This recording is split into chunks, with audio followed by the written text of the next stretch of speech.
class. I am your SST teacher of class 7th.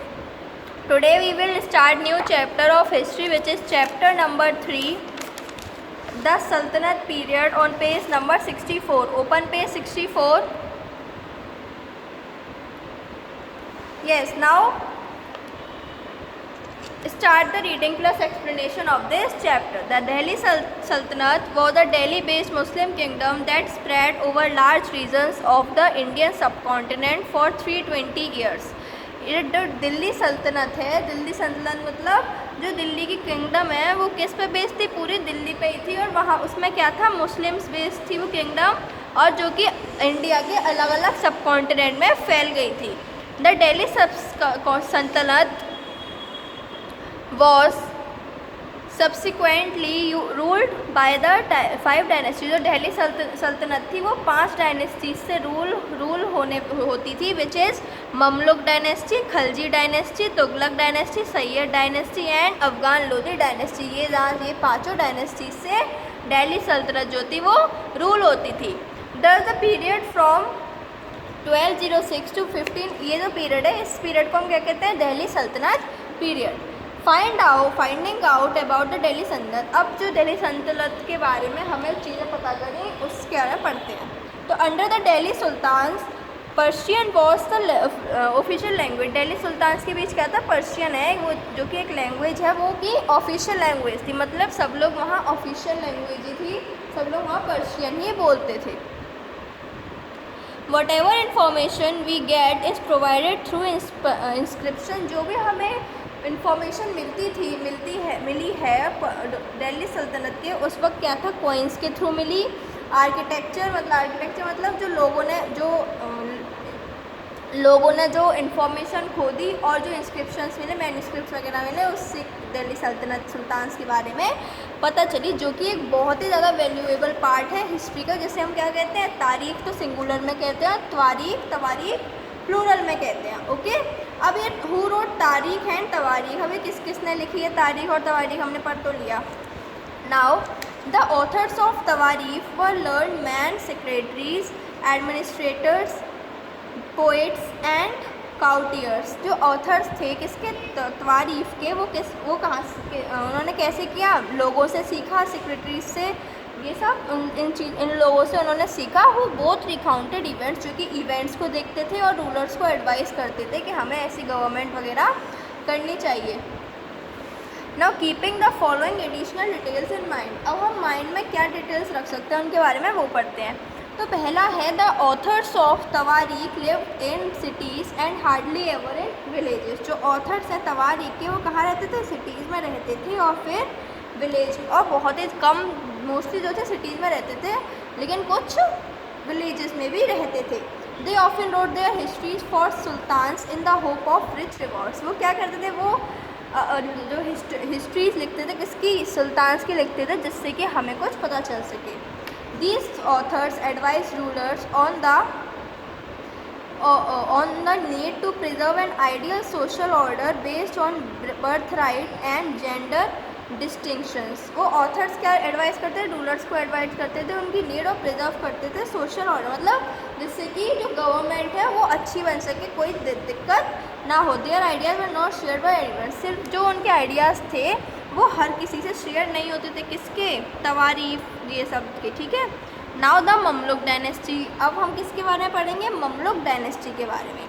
The Mamluk dynasty, better known as slave dynasty और Ghulam dynasty, was directed into northern India by Qutbuddin Aibak.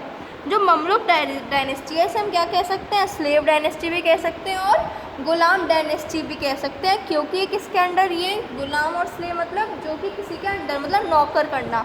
और ये किससे rule होती थी? कुतुबुद्दीन ऐबक। कुतुबुद्दीन ऐबक कौन थे? He was a Turkish general from Central Asia. वो एक टर्किश जनरल थे जो कहाँ से थे? सेंट्रल एशिया थे।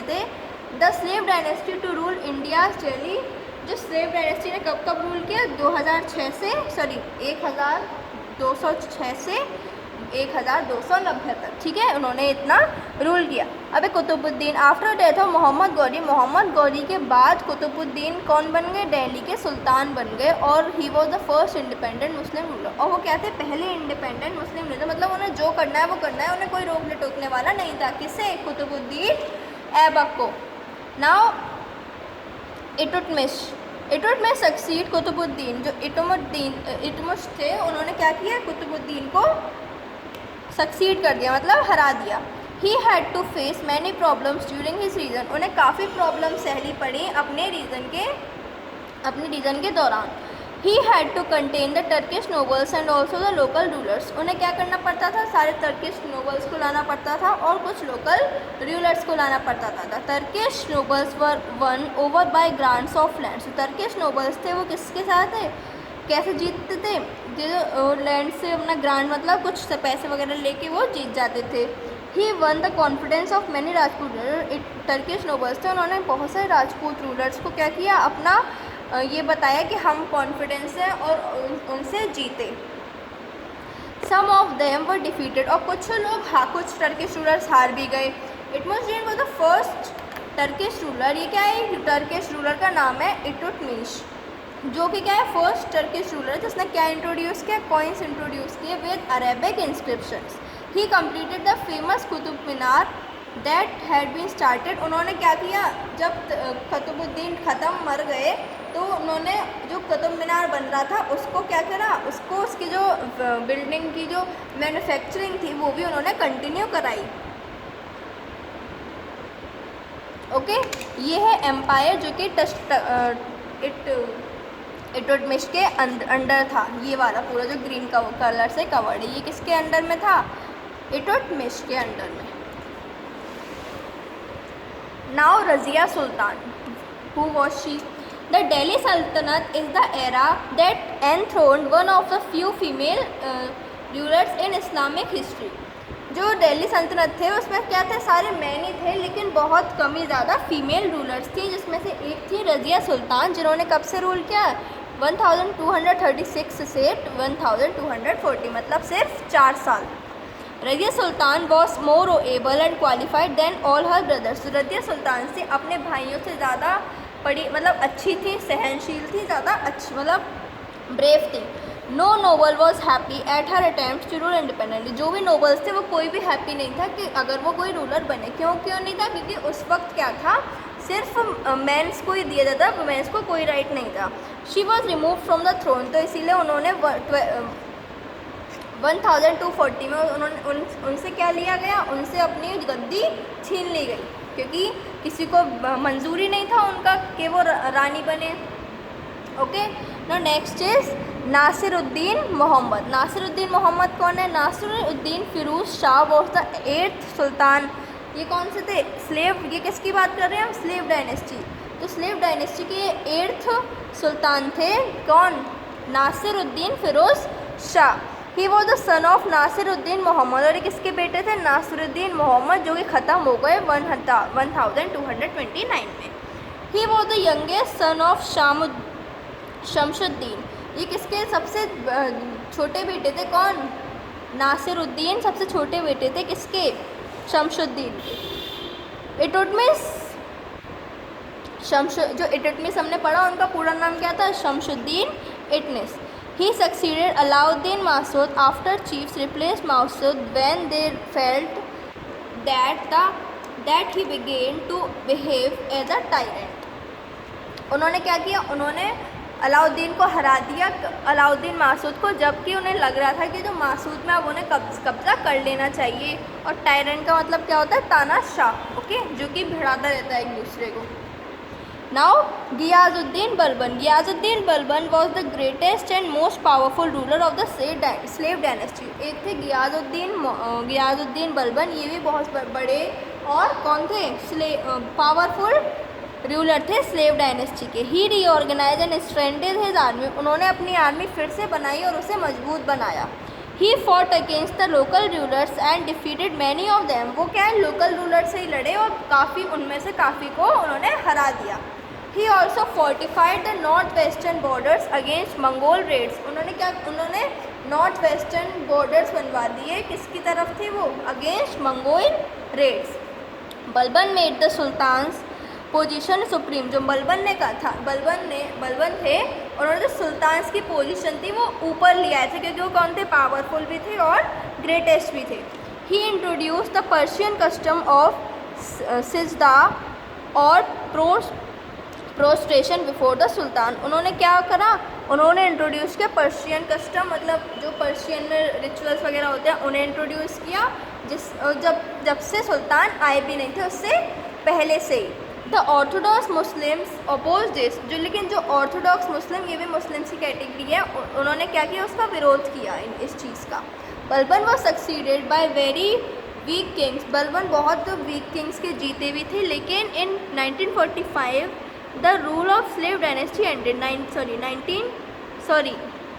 1292 में क्या हुआ? जो स्लेव डायनेस्टी वो ख़त्म हो गई, और क्या हुआ फिर? दिल्ली पास into the hands of Khilji. और दिल्ली किसके हाथ में आ गई? खिलजी के हाथ में। तो ऐसी 5 डायनेस्टीज़ के बारे में हम पढ़ेंगे। ओके, अब हमने यहाँ तक पढ़ लिया। खिलजी डायनेस्टी हम कल पढ़ेंगे। Okay,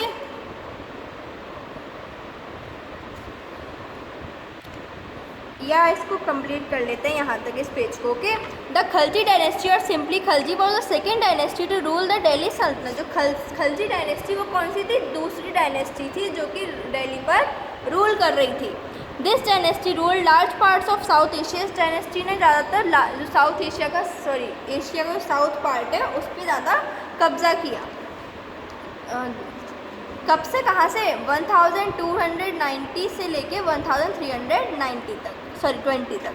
the Khilji dynasty was founded by Jalaluddin and Firoz Khilji. ये किससे बनी थी? जलालुद्दीन खिलजी से और फिरोज खिलजी से। This dynasty is known for their faithlessness and ferocity. ये डायनेस्टी किसके लिए फेमस है? कि इनमें कोई दया नाम की चीज़ नहीं थी, किसी को भी कुछ भी कर देते थे ये। As well as their raids to Hindu south. और इन्होंने जो हिंदू के ऊपर अपोजिशन करा, जो उनका विरोध किया, उस पर फेमस है। डिफेंडिंग द सल्तनत, और अपनी सल्तनत को बचाते रहे। किससे? Mongol inventions. मंगोल क्या थी? अलग डायनेस्टी थी। ना हम पहले पढ़ेंगे जलालुद्दीन खिलजी के बारे में। ये कितने साल के थे? 70 ईयर्स ओल्ड थे जब ये रूलर बने। कितने? 70 years. He was not a strong ruler. वो सिर्फ एक स्ट्रॉन्ग रूलर ही नहीं थे। He fail to maintain law and order during his rule. वो हार भी गए थे अपने, जैसे पूरे रूलर के हाथ में ही होता है अपनी जगह को रूल करना, लेकिन वो इन सब चीज़ों में भी हार गए थे। कब? जब उनका पीरियड चल रहा था। During his reign the Mongols attack the kingdom but were defeated. और इनके रूल में क्या हुआ? मंगोल्स जो थे, जिनसे बचना चाहते थे ये लोग, उन्होंने इनके ऊपर कब्जा कर दिया, लेकिन तब भी मंगोल्स हार गए। क्योंकि तभी अगर ये मंगोल से जीत जाते तो आगे की डायनेस्टी कैसे चलती? इसीलिए इन लोगों ने मंगोल्स को हटा दिया। Now next is Alauddin Khilji. From Alauddin Khilji हम कल पढ़ेंगे। ओके, हमने कहाँ तक पढ़ लिया? जलालुद्दीन खिलजी तक पढ़ लिया। आपको यहाँ तक चैप्टर पूरा रीड करना है। This is 3 pages of this chapter. Okay class, thank you and have a nice day. Good bye.